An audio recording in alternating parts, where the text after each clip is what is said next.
there, it's none of my business, I know, but I couldn't help but notice, looks like psychosis. Life on relationship road, what's going on over there?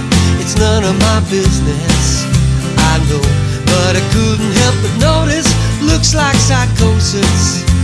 We live on relationship road.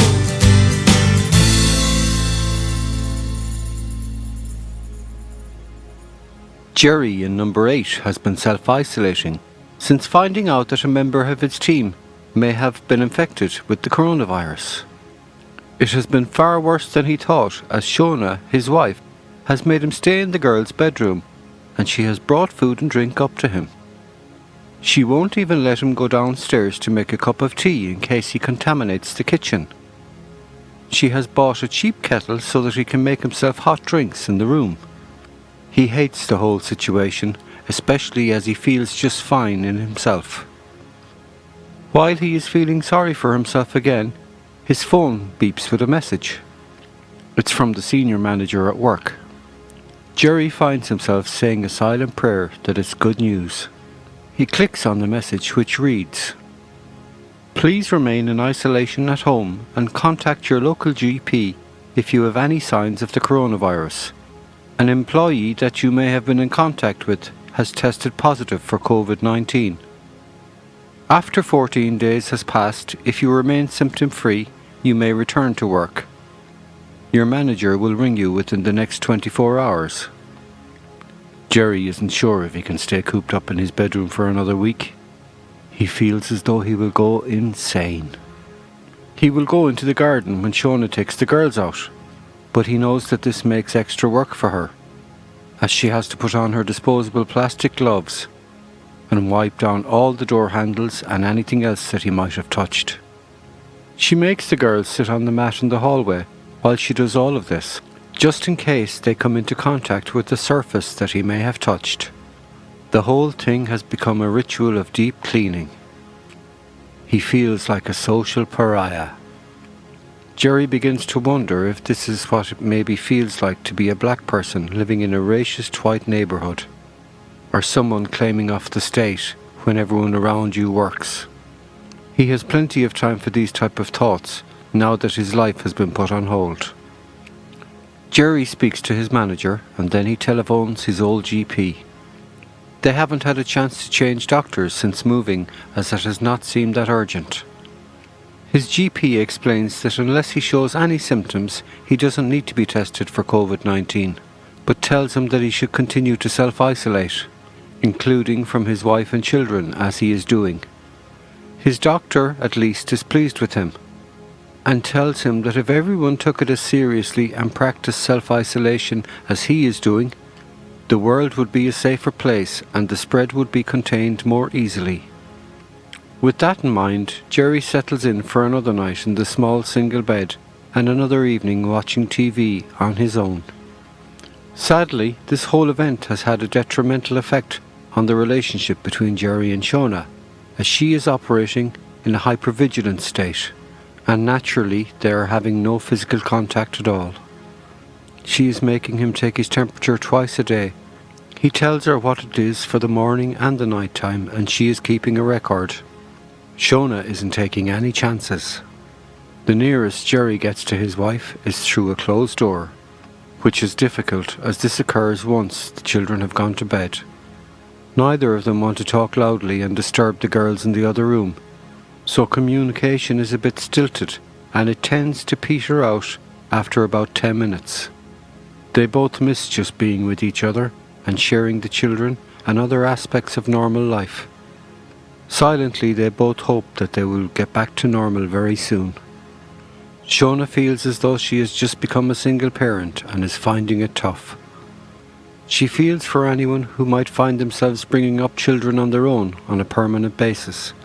Like Jerry, she has more time to think about things in life, things that she may not have considered before this event. She tries to watch the TV to keep her mind away from things that she doesn't want to think about, but she misses Jerry upstairs. It's as though he isn't there.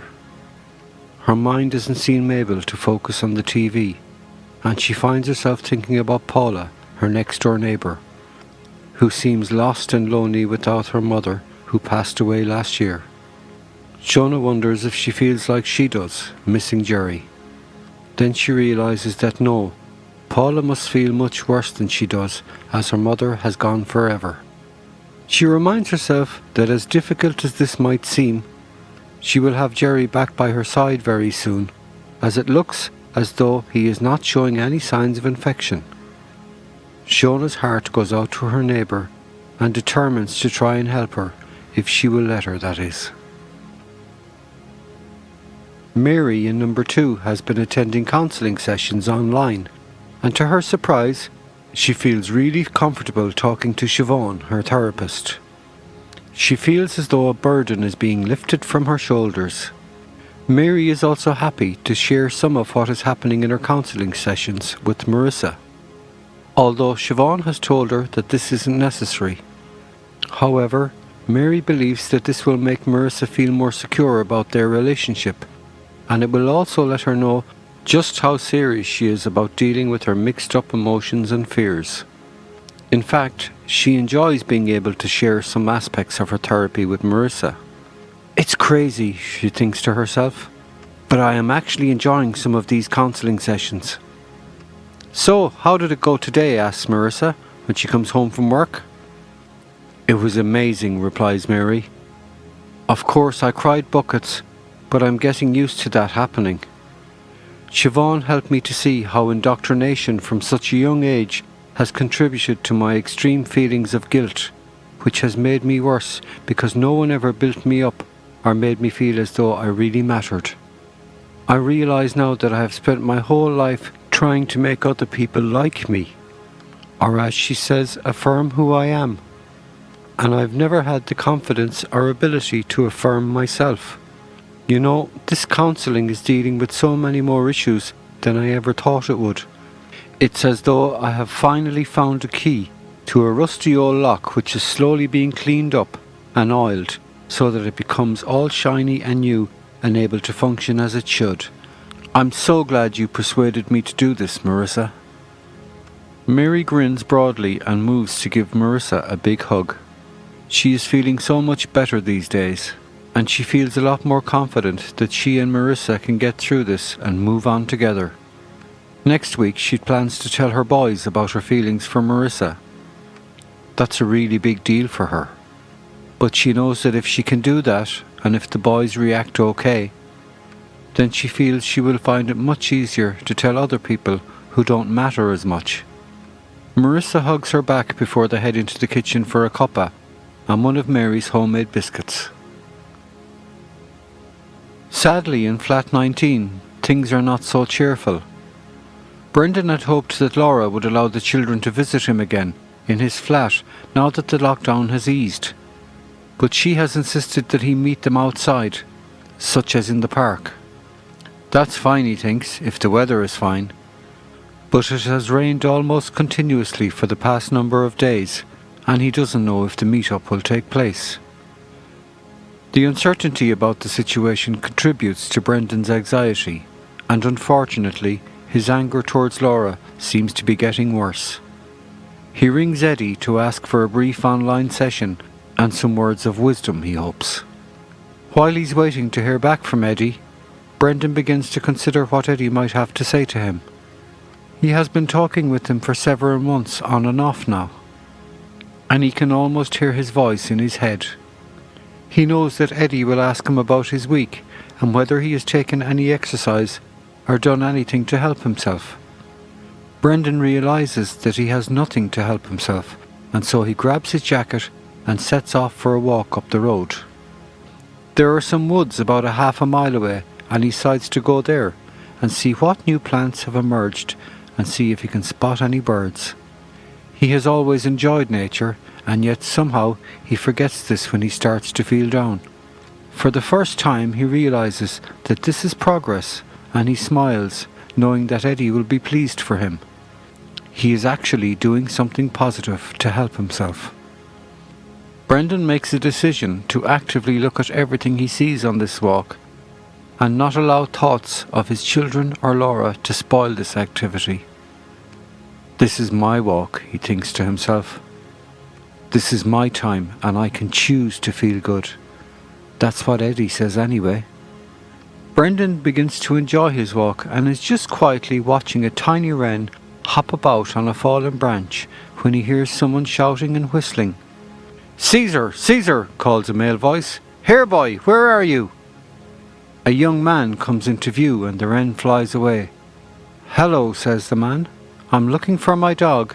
Have you seen a small black mongrel with slightly curly hair and a white tip on his tail?" "I'm sorry," says Brendan, "but I haven't seen any dogs today.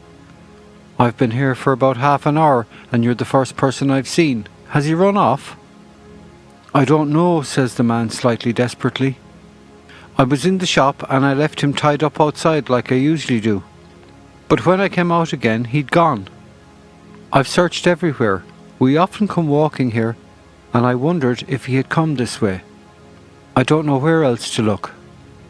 Brendan can see that the man is pretty upset about his missing dog, and he doesn't really know what to say to him. Then, just as the man is about to walk away, Brendan says without really thinking, "Would you like me to help you look for him? His name is Caesar, isn't it? I heard you calling him in the woods." "That would be really kind of you, if you have the time, that is. He's really friendly and he actually would go with anyone. That's the trouble, really. By the way, I'm Connor. I live at number 23 Relationship Road. We haven't been there very long and Caesar is our first family pet. The kids are all older now and I thought they would take Caesar for walks. But it seems that he's become more my dog now than anyone else's. It's me that seems to do most of the walking." He grins as he says this, and so Brendan can see that he doesn't really mind the fact that the dog has become his. "Pleased to meet you. I'm Brendan. I live in one of the flats just beside your house, number 19. Look, I was going to go to the shop before heading home, so I'll see if anyone has seen Caesar and I'll keep a lookout for him and let you know if you like." "Great," says Connor. "That's really good of you. Here's my phone number if you find him, even if it's bad news." He looks worried again as he hands Brendan a card with his number and then turns back towards the woods. If you have something you would like to share or a concern you would like addressed, please send it in and we will try and incorporate it into the future storylines. Tune in again for the next episode of Relationship Road.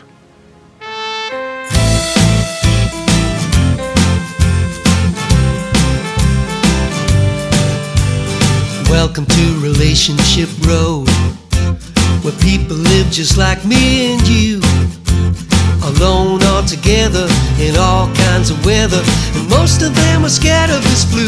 What's going on over there? It's none of my business, I know, but I couldn't help but notice it looks like psychosis.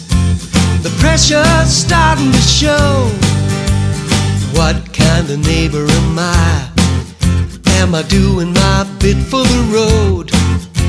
My parents are elderly, my children disorderly, the whole world is suddenly slow. What's going on over there?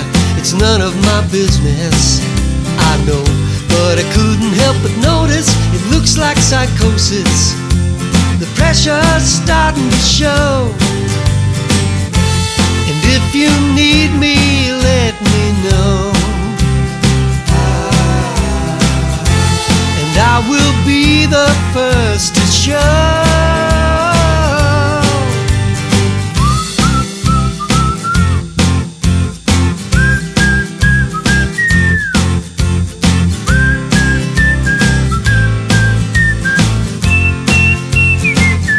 What's going on over there? It's none of my business, I know, but I couldn't help but notice it looks like psychosis. The pressure's starting to show. The future, well, nobody knows.